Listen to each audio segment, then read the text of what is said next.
Сыроеды, да, они едят сырые овощи. А вы знаете, что мы проводили в лаборатории исследования и выяснили, что грибы лучше всего растут в теле человека как раз на сырой пище, на клетчатке, которую невозможно вымыть до конца от спор грибков.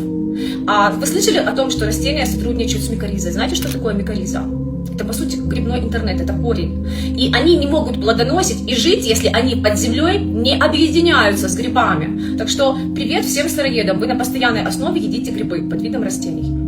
Существует маленький класс растений, малюсенькая группа, которая не сотрудничает с микоризой. Их очень мало, но я в основном ем именно такие овощи, которые не сотрудничают с микоризой. Это все такие, знаете, очень тайные знания, о которых люди, как правило, не узнают. И я об этом рассказываю в своей академии. Даю все эти знания, потому что я уже это все нарыла. Я перестала стареть, я своим телом довольна. Можете сами посмотреть, волосы у меня свои, у меня здоровье пышет. Потому что я знаю, у меня есть определенные тайные знания, которые я добыла.